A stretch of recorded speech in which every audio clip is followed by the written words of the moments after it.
Vamos falar sobre quaresma. Esse período que muita gente fica receoso, que tem medo aí das frequências, enfim, que diz que as coisas acontecem, que está propenso. Será que é? Será que não é? Qual é de verdade, de fato, o que significa a quaresma? Por que esse período é considerado um período importante? Tá? O que é a quaresma? E esse período é um período, energeticamente falando, perigoso mesmo? Sim, é. E eu vou explicar o porquê. Maravilha? De certa forma, é sim necessário que a gente tenha mais cautela, mais cuidado nesse período de quaresma. Então, primeiro ponto. A quaresma, ela é um período de origem cristã, né? O termo quaresma, a palavra quaresma significa 40, né? Então, refere-se aí a 40 dias entre o carnaval e a Páscoa, maravilha? E o carnaval, dentro da religião católica, especificamente, cristã no sentido de católica, porque foi o catolicismo que trouxe, né, essa questão da quaresma aí, maravilha? Então é esse período de 40 dias entre o carnaval e a Páscoa. A Páscoa, celebra-se a Páscoa, o renascimento de Jesus, o retorno de Jesus. E o carnaval, uma festa pecaminosa, profana, na visão do catolicismo, maravilha? Então uma festa profana, uma festa de pecados e etc e tal. E a quaresma veio como um período de punição, onde após o carnaval as pessoas precisam entrar em estado de penitência, vamos dizer assim, para se preparar para o retorno de Jesus, que é a Páscoa. Essa é a quaresma na visão do cristianismo, porque, de certa forma, dentro do catolicismo, mais especificamente, durante esse período de quaresma, você precisa ser quase santo. Não pode sair à toa, não pode fazer sexo, não pode um monte de coisa, beleza? Tá? Então seria um período de penitência, de punição por conta do carnaval. Isso é a quaresma. Isso é assim, se eu não me engano, é um pouco mais de 300 anos depois de Cristo. Então, há mais de quase, mais de 1.700 anos, 1.700 anos mais ou menos, em que está estabelecido esse período de punição. Mas, de fato, fora isso, não tem nada a ver. E se vocês forem olhar para o mundo, né, porque não existe só pessoas, né, católicas no mundo. Existem pessoas, existem religiões que não sabem nem quem é Jesus. Maravilha? Então, se você for olhar aí para as culturas que nunca tiveram essa questão da quaresma, né, ninguém sofre durante esse período. Agora, nós, principalmente os brasileiros, sofremos sim a influência deste período de quaresma, tá? Por quê? Porque é o período onde culturalmente e dentro do nosso campo, né, que nós vivemos dentro de um sistema, e nós estamos dentro desse sistema que acredita e foi ali fundamentado nessa história de que a quaresma é um período de punição, onde as pessoas, por se julgarem, porque a gente tem questões ligadas com baixa estima, falta de amor próprio, culpa, vergonha e um monte de outra coisa, mesmo que lá no inconsciente, o que acontece? A gente se pune, a gente se condena, a gente se julga e acaba querendo atrair punição. Por quê? Por mais que você não seja católico, nunca tenha sido, dentro do seu sistema tem, com certeza, né? E a gente está num país onde o catolicismo foi predominante durante muito tempo, a gente tem aí dentro desse campo, que é um campo coletivo da nossa psique, onde a gente acaba ressoando esse tipo de informação. E mais que isso, e aí eu vou explicar uma coisa muito interessante, presta atenção, tá? Que é um fenômeno não, mas uma condição da espiritualidade, beleza? Mesmo que inconsciente você acessa essa questão de ser punido, você começa a frequenciar e vibrar para atrair situações de punição, né? E como isso também faz com que você baixe a sua frequência vibratória, você vai acabar entrando em ressonância até mesmo com seres fora do físico que também estão nesse mesmo padrão vibratório e pode até culminar num processo obsessivo espiritual. Putz, Ana, mas não dá para ressignificar isso e tudo mais? Dá, claro que dá. Você vai trabalhando essa consciência, você vai se desvinculando dessas crenças que foram adquiridas, e o impacto desse período ele vai diminuindo à medida em que você vai expandindo a sua consciência.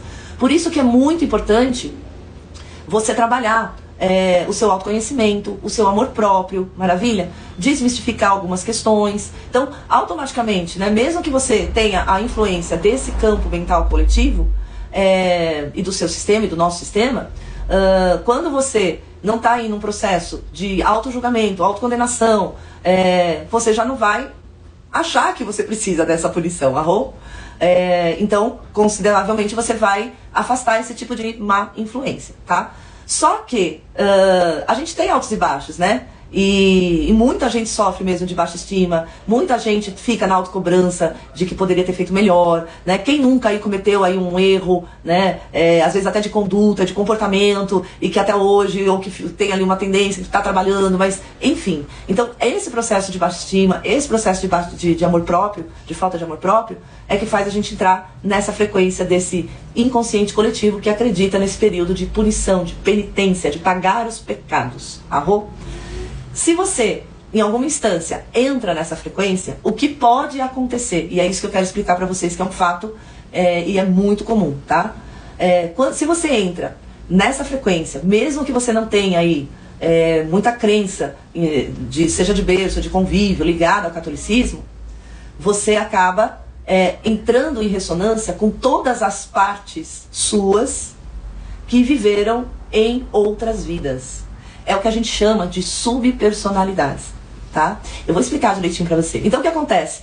A gente entra em ressonância com memórias de vidas passadas que sentiram a mesma coisa. Agora, você, eu aqui hoje, pode até não ter uma ligação mais clara, mais consciente com o catolicismo. Mas essas são, olha, 1.700 anos de quaresma, de cultura de quaresma. Essas memórias de vidas passadas que a gente acaba entrando em ressonância, elas têm mais forte essa crença. E elas acabam o quê? Meio que grudando em você e fazendo com que esse sentimento se torne, essa frequência, essa vibração, se torne ainda mais exponencial. Arro?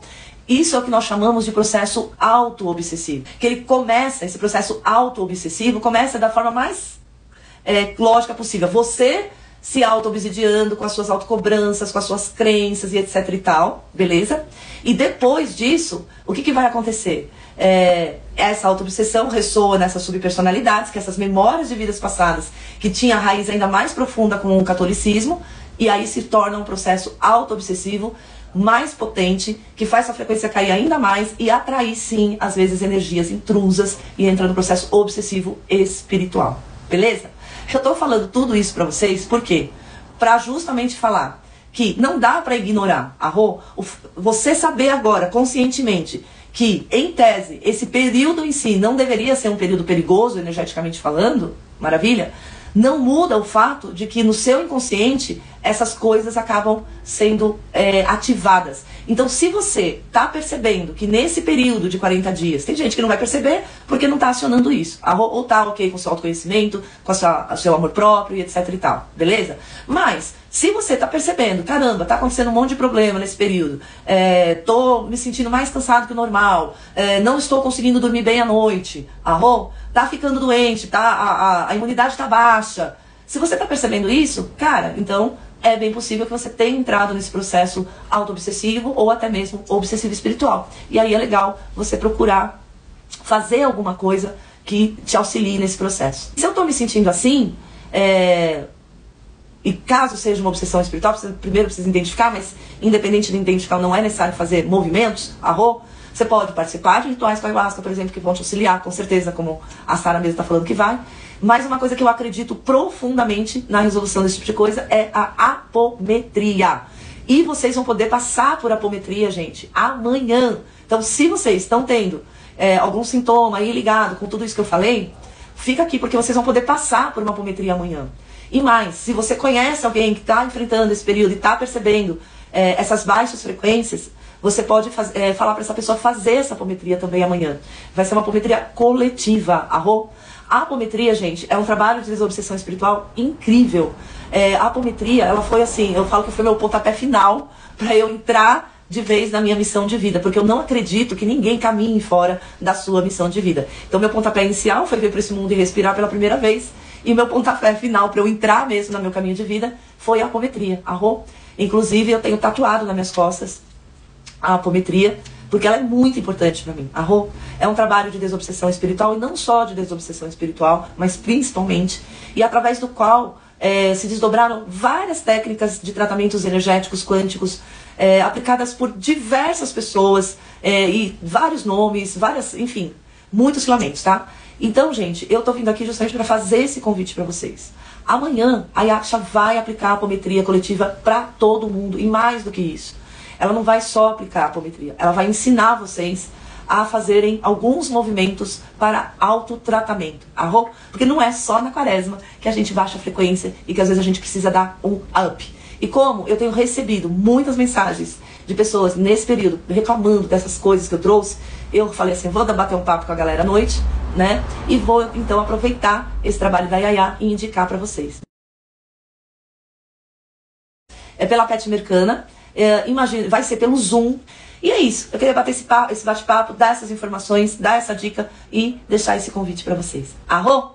Mantenham a sua frequência o melhor possível e a gente vai se falando por aqui. Um beijo enorme e valeu por quem estava aqui comigo até agora. Beijo, beijo, beijo.